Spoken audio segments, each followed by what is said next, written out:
Why Purdue and IU for your stops today?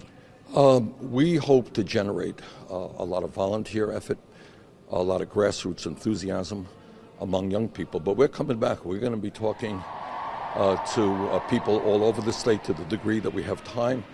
We're going to talk about a disastrous trade policy that has cost Indiana and America millions of decent paying jobs.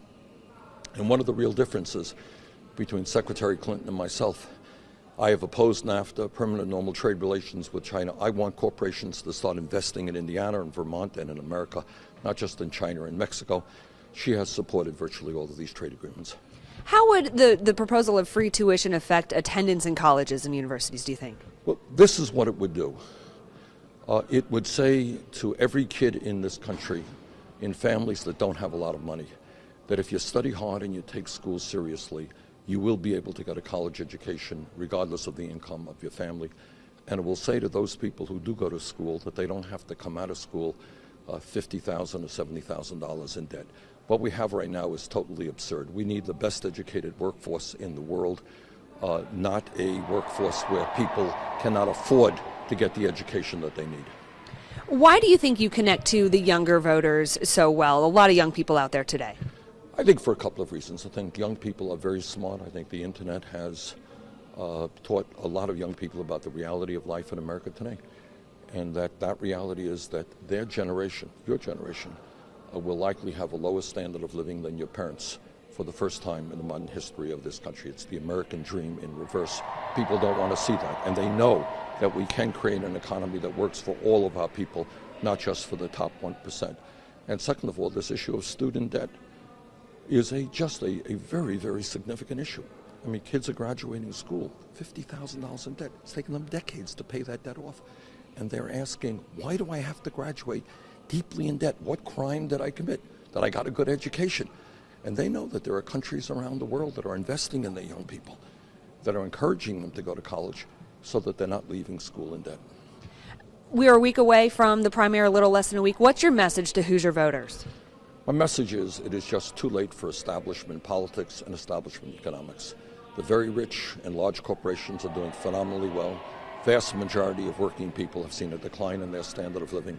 We have got to stand up, fight back, take on the establishment, create an economy that works for all of us, not just the 1%. That's the message.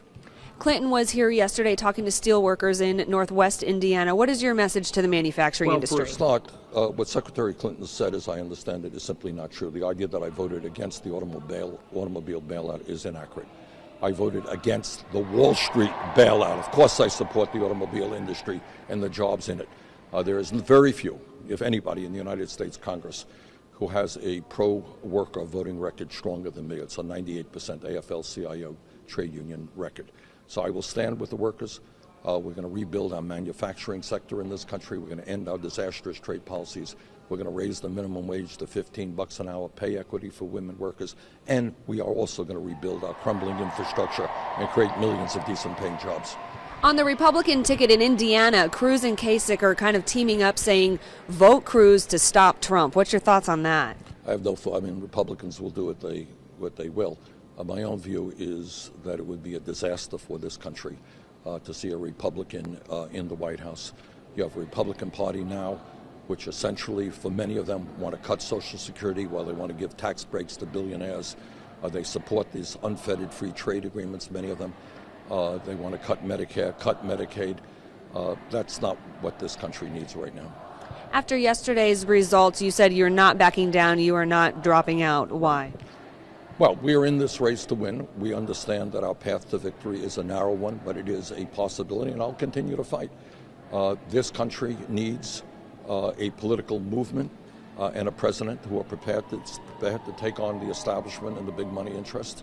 And every state in this country has a right to vote for who they want to see as president, what they want to see the Democratic Party agenda is.